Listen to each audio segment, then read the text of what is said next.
오늘 함께 읽은 본문 제목을 한번 같이 고백합시다. 하나님의 신실하심을 기억하라.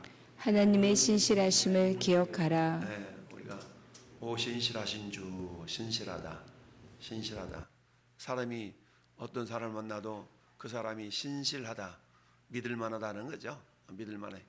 어떤 일을 시켜서 이 사람이 이를 행할까 말까 이런 염려 걱정을 하는 존재가 아니라 무슨 일을 시키면 참 아주 깔끔하게 말끔하게 이뤄내는 그런 사람이 보통 우리가 믿을 만한 사람이다 라고 말할 수가 있죠. 우리는 하나님의 일에 동역하는 자들이죠. 하나님의 일에 동역하는 자들. 따라서 우리가 하나님의 일을 행할 때도 마찬가지 하나님의 신실하심을 믿고 우리가 겸손하게 순종하며 나가면 주님 반드시 당신의 일이기 때문에 되도록 역사하신 줄 믿습니다. 자, 오늘 본문 보면 사울의 어떤 일생에 있어서 간략하게 그 가문을 정리하는 그런 내용이 나타나 있죠. 그의 부모가 누구며 자식은 누구며 몇 명의 자식이 있었고 이런 조상부터 자식까지 쭉 기록하고 있는 것을 보게 됩니다. 근데 이건 보면 단순하게 어떤 사울 왕의 가문을 기록한 것 같지만 그러나 그 상황 가운데 하나님의 신실하심이 어떤 그 언약의 손길로 흘러가고 있다는 것을 우리에게 보여주고 있습니다. 그야말로 이스라엘의 초대 왕이었던 사울 왕은 어찌 보면 선택받기 이전에는 신실하고 겸손한 모습이었지만 왕으로 선택된 이후에는 그야말로 갈팡질팡하며 우유부단한 인간의 연약함을 다 보여주는 그런 왕이었습니다. 그처럼 인간의 부족함에도 불구하고 그러나 하나님의 계획하심과 하나님의 역사하심은 끊임없이 당신의 뜻을 이루어가는 그런 것을 우리에게 보여주고 있는데요. 그것을 뭐라고 하냐면 하나님의 신실하십니다 라고 말할 수가 있죠. 이걸 통해서 우리가 알 수 있는 건 뭘까요? 즉 하나님의 구원의 역사라는 것은 인간의 조건의 유무에 따라서 조건의 여부에 따라서 좌지우지되는 것이 아니라 하나님의 계획하심과 선하심은 그대로 이루어지지만 단지 그 하나님의 역사하심에 쓰임받는 사람은 겸손하게 순종할 때는 복을 받지만 그렇지 않을 때는 복을 받지 못하는 것을 우리가 보게 됩니다. 그렇다고 해서 하나님의 역사가 멈춰지거나 뒤처지거나 그렇지는 결코 않는다. 하나님은 당신의 계획하심을 반드시 이루어 가시는데 이왕이면 오늘날도 마찬가지죠. 우리 하나님의 계획하심은 어김없이 이루어지는데요.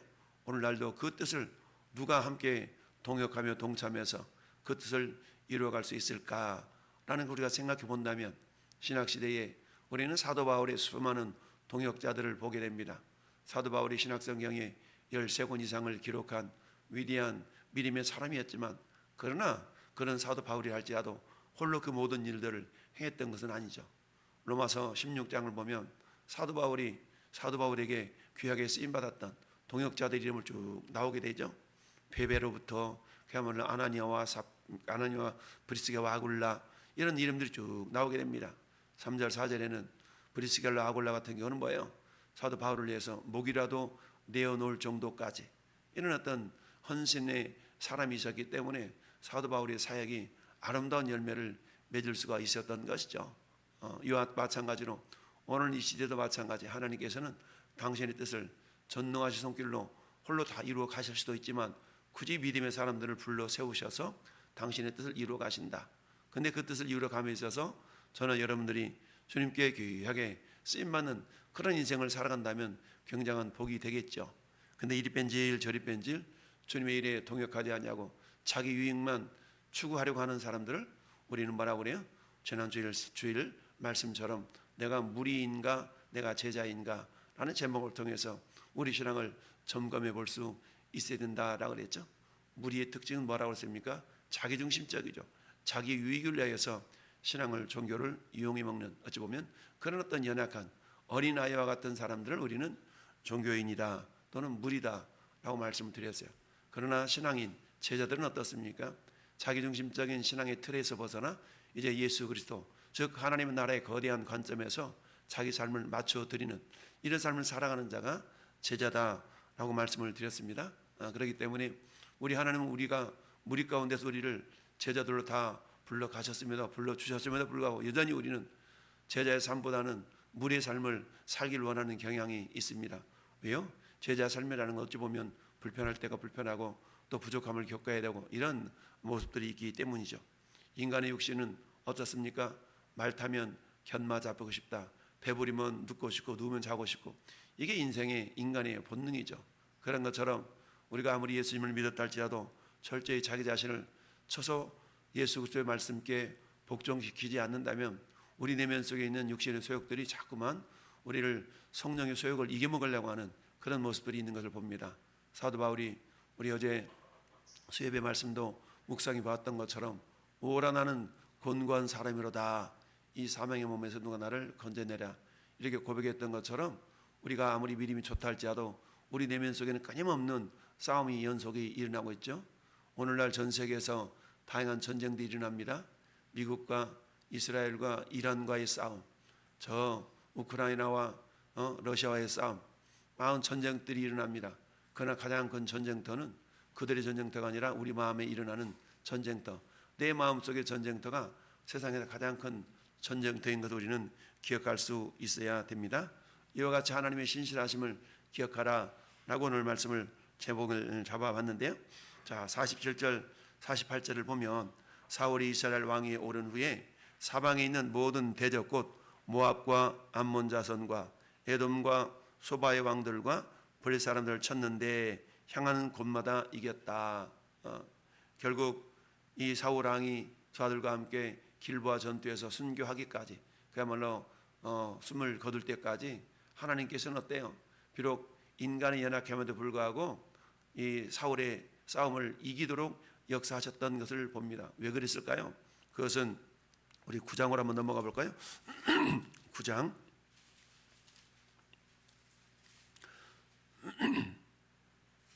15절 16절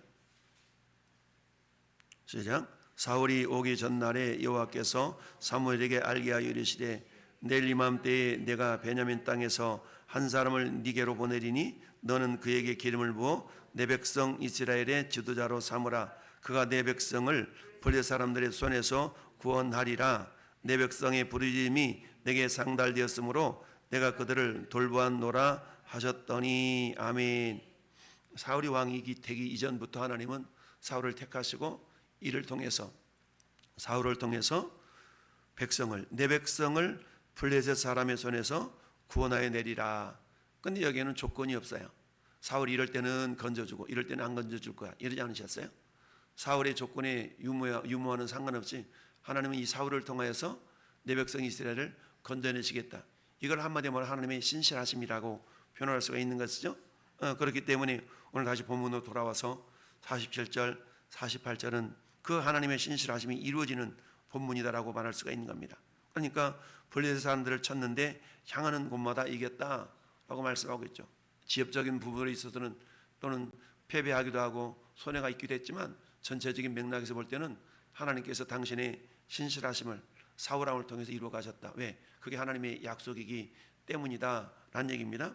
이처럼 하나님은 대적에게서 자기 백성을 구원하시는 이런 신실하심을 우리에게 보여주고 있습니다. 그렇습니다. 다양한 전쟁에서 승리를 선사하셨던 하나님, 그러나 그 사울의 삶의 전체적인 모습을 보면 어떻습니까? 때로는 조급하고 때로는 우유부단하고 때로는 불순종하고 이런 모습들이 있었던 걸 보죠. 근데 그 모습이 사울에게만 있는 게 아니죠. 오늘 이 시대를 살아가는 우리 내면 속에도 나타나는 그런 모습인 거죠. 그러나 감사하게도 그런 사울을 통해서도 하나님께서 당신의 거룩한 뜻을 이루어 가셨다면 그 하나님의 신실하심은 오늘날도 여전히 변하지 아니하고 우리를 통하여서 이루어 가신다라는 얘기입니다.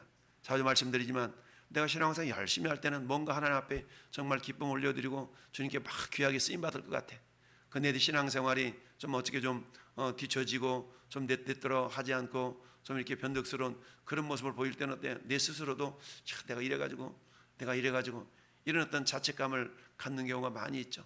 근데 하나님의 역사하심은 나의 조건과 상관없이 당신의 뜻을 이루어 가신다는 사실을 우리가 기억한다면 우리는 그렇기 때문에 더욱더 내 자신을 쳐서 주님 말씀 앞에 복종시키는 그런 겸손함과 회개함이 나타나게 될 줄로 믿습니다. 자, 이스라엘의 진정한 구원자는 결국 사울 왕이 아니었던 것이죠. 사울을 통하여서 그 일을 이루어 가시겠다고 하나님 말씀하셨지만 그러나 진정한 구원자는 사울이 아니라 하나님이셨던 것을 오늘 본문을 통해서 말씀하고 있습니다. 그렇습니다. 하나님은 부족한 지도자를 통해서도 당신의 백성을 보호하고 언약을 이루어 가시는 그런 모습을 보게 되는데요. 이걸 통해 우리에게 생각하게 하는 것은 뭘까요? 그것은 완전하신 왕이신 예수 그리스도를 바라보게 하시는 어떤 구원의 역사의 관점이다라고 말할 수가 있습니다. 자, 두 번째는 뭘까요? 두 번째는 인간의 실패 속에서도 불구하고 여전히 구속의 역사를 이어가시는 그 하나님의 신실하심 우리가 볼 수가 있습니다. 그렇습니다. 본문은 사울의 아들들과 딸들 그리고 군사령관 나브넬 등을 사울의 가문의 계보와 인적 어떤 그런 인프라를 이렇게 기록해 보여주고 있는 것이죠. 그럼에도 불구하고 어떻습니까? 이런 인프라 때문에 하나님께서 그를 사용한 것이 아니란 얘기죠. 그는 어때요? 그럼에도 불구하고 다양한 실패 속에서 있었는데 그런 실패 속에서 하나님께서는 어때요? 결국 어때요? 거듭되는 실패와 타락 속에서도 하나님은 아브라함과 다윗과 이런 교통을 통해 결국 그 뜻을 이루어 가시는 것을 보게 됩니다. 그렇습니다. 이 사울 왕의 연약함, 실패 이런 상황 속에도 하나님은 꾸준히 그 뜻을 이루어가는 것을 보게 되죠. 여러분 우리가 창세기 50장 보면은 우리가 요셉의 인생의 결론을 보게 되는 것 아니겠습니까? 형들이여 당신들이 나를 팔아먹었다고 해서 염려하지 마소서. 하나님께서 당신들을 구원하시려고 나를 미리 저 애굽 땅으로 보내셨습니다 라고 하나님의 신실하심과 섭리를 고백하는 것을 우리가 알 수가 있습니다. 이처럼 하나님의 구원하심은 로마서 5장 8절의 말씀처럼 우리가 아직 죄인 되었을 때에 우리가 회개하고 막 돌아와서 그때부터 하나님께 놀라운 역사를 이루신 것이 아니라 우리가 아직 죄인 되었을 때에 그리스도께서 하나님께 우리를 그리스도 십자가에 우리 모든 죄짐을 다 담당시키시고 그를 죽이심으로 말미암아 하나님께서 우리에 대한 자기의 사랑을 확증했다라고 말씀하고 있죠. 우리가 아직 죄인 되었었어요. 죄인에서 돌이키는 그때 되기도 이전부터 하나님은 우리를 향한 구원 계획이 있었다라는 얘기죠. 이것을 우리는 뭐라고 합니까? 아주 먼 옛날 하늘에서는 당신을 향한 놀라운 구원의 계획이 있었죠. 이 복음 찬양처럼 물론 이게 우리가 에베소서 1장의 창세전에 이미 우리를 계획하시고 선택하셔서 때가 되어를 불러주셨다라는 그런 주님의 말씀이 있죠. 이처럼 인간의 실패 속에서도 하나님의 구원 역사는 면면이 쉼없이 끊임없이 이루어져 가고 있다라는 것을 우리에게 보여주고 있습니다. 마지막 세 번째는 세상의 힘이 아닌 오직 십자가의 능력만을 의지할 것을 우리 하나님 우리에게 요구하고 있는 것이죠. 이 땅에 다양한 일들이 일어나고 있지 않습니까? 인간의 눈으로 바라볼 때는 참 이래가지고 세상이 망할 것 같고 참 그럼에도 불구하고 여전히 하나님은 소수의 믿음의 사람들을 통해서 당신의 뜻을 면면히 이루어 가시는 걸 보게 됩니다. 여러분 아합 왕 때에 저 엘리야의 어떤 그 놀라운 헌신을 우리는 볼 수 있지 않습니까? 그럼에도 불구하고 어때요? 정말 열심을 다했음에도 불구하고 이세벨이 오히려 자기를 죽이라는 모습을 보고 잠시 잠깐의 영적인 탈진이 오는 것을 보게 됩니다. 그래서 광야로 도망가가지고 하나님 나를 죽여주세요, 나를 죽여주세요. 나만 남았습니다. 이러니까 하나님께서 뭐라 말씀하세요? 무슨 소리야 이놈아, 아직도 바알 앞에 무릎 꿇지 않은 7,000명이 있다라고 말씀하고 있죠. 그러니까 무슨 말씀입니까? 아직 너 사명 감당할 일이 남아있다라고 하면서 세 가지 사명을 주시는 것을 보게 됩니다. 그렇죠. 어떤 때는 내가 주와 복음을 위해서 충성다하고 열심을 다하는데 나밖에 없는 것 같고 나만 일하는 것 같고 특별히 교회 공동체 속에서 교회 규모가 크지 않은 교회에서 그런 일들이 발생할 때가 있지 않습니까? 직분자들이 세워서 어떤 일을 하려고 그러면 나만 하는 것 같고 이런 생각이 들 때가 있잖아요. 그런데 우리가 돌이켜보면 하나님 그런 연약함 속에서도 당신의 뜻을 온전하게 이루어 가신다는 사실 우리가 잊지 말아야 됩니다. 7,000명이 있다라는 것은 뭐예요? 너 말고도 할 수 있는 사람들 많아. 그러니까 있을 때 잘해, 맡겨질 때 잘해, 감사함으로 충성해, 이런 의미가 아니겠습니까? 오늘날도 마찬가지죠. 나 한 사람이 정말 충성하지 않는다고 해서 하나님의 일이 이루어지지 않는 것이 아니라 하나님은 또 다른 7,000명 가운데 한 사람을 들어서서 그 일을 이루어 가시는 줄 믿습니다. 그렇기 때문에 내가 할 수 있음에 감사하고 기회가 있음에 감사하고 할렐루야. 우리가 감사함으로 그 일을 감당할 때 우리 하나님의 큰 은혜를 우리가 경험하는 것뿐만 아니라 우리는 엄청난 은혜가 임하게 될 줄로 믿습니다. 그렇습니다. 그렇죠? 그래서 오늘도 마찬가지입니다. 저는 여러분들이 이처럼 새벽 민망을 깨어 주 앞에 나와 이 기도의 자리를 지킨다는 것은 하나님 엄청난 은혜인 줄 믿습니다. 그렇다 나를 통하여서 하나님의 신실하심이 이루어질 터인데, 이왕이면 우리가 순종하며 적극적인 충성을 통해서 그 주님의 뜻을 이루어드리는 그런 통로들로 쓰임받는다면 얼마나 좋겠습니까? 우리 흔히 우스갯소리로 그런 얘기잖아요. 너 맞고 할래? 그냥 할래? 이런 우스갯소리로 그런 얘기 있는 것처럼 우리 하나님의 역사하심도 꼭 그런 것은 아니지만, 환난 날에 나를 부르라 내가 너를 건지리니 네가 나를 영화롭게 하리라. 우리가 꼭 환난을 통해서만 하나님께 부르짖고 하나님을 경험하는 것이 아니라 모든 것이 더 잘 될 때 더 하나님께 기도하고 하나님의 놀라운 은혜를 경험하는 그런 주인공들이 되어야 될 줄로 믿습니다. 그렇습니다. 결국 사울은 자기의 힘과 자기 생각을 의지하다가 결국 종말을 맞게 되었지만, 그러나 그것으로 끝이 아니라 하나님은 그럼에도 불구하고 그를 이어서 다윗을 주셨고, 그 다윗을 통하여서 예수 그리스도의 계보를 이어가는 하나님의 신실하심을 우리에게 보여주셨습니다. 그 하나님의 신실하심은 오늘도 여전히 끝나지 않냐고 멈춰지지 않고, 예수 그리스도께서 십자가에서 다 이뤘다 말씀하심으로 이미 우리를 위하여서 우리를 통하여서 그 일을 이루어가고 있음을 믿습니다.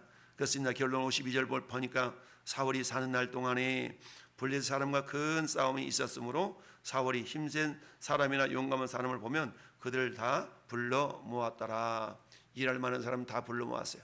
그러나 그들 때문에 전쟁에서 승리한 것이 아니라 하나님의 손길로 그 전쟁, 그들의 유무와는 상관없이 하나님께서 이기게 하셨더라. 그 근거는 뭐냐? 하나님의 약속, 하나님의 언약 때문에 그렇다는 얘기죠. 그렇다면 오늘날 우리가 승리를 경험하기 위해서는 어떻게 해야 될까요?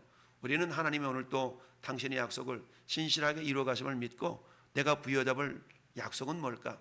하나님은 수만 가지, 수천 가지의 약속을 성경에 기록해 놓았습니다. 그러니까 그 약속을 오늘 또 내가 부여잡고 우리 하나님을 신뢰하고 나아간다면 나를 통하여 그 약속이 오늘 또 이루어지게 될 줄로 믿습니다. 그래서 오늘 또 우리가 여호와는 나의 목자시니 내게 부족함이 없나라고 고백했던 이 다윗의 고백처럼 주님을 우리 목자 삼고 나아갈 때에 우리 하나님의 신실하심을 우리가 경험하게 될 줄로 믿습니다. 사울은 눈에 보이는 세상 힘, 강력한 군사력과 인간적인 영웅들을 의지하며 나라를 지키려고 했죠. 그러나 결국 그것이 그 나라를 지키는 것이 아니었던 것을 우리는 역사를 통해서 볼 수가 있습니다. 오늘날 우리나라도 마찬가지입니다. 우리나라의 핵잠수함을 만든다, 우리가 자주국방을 한다, 무슨 작전권을 가져와라, 그렇게 한다고 해서 우리나라가 자주국방이 되는 게 아니죠. 철저하게 하나님을 신뢰함으로 하나님을 의지할 때에 하나님께서는 이 땅을 붙들어 주실 줄 믿습니다. 건국 대통령이었던 이승만 대통령이 이 나라를 건국하면서 기치를 걸었던 것이 뭡니까? 철저한 기독교전 국가가 아니었습니까? 자유민주주의적인 그런, 그리고 시장 경제 체제, 이 세 가지 축을 통해서 우리 자유대한민국이 이렇게 건국이 되어졌는데, 이 나라의 건국 이념이 자꾸만 훼손되는 것 같아서 참 안타까움을 금할 수가 없는데요. 아무리 대통령이 이 나라가 다 해주겠다라고 그야말로 전체주의적인 그런 발상을 가지고 이 나라를 이끌어가려고 하는 그런 모습이 요즘 보이는 것 같아서 참 안타깝습니다.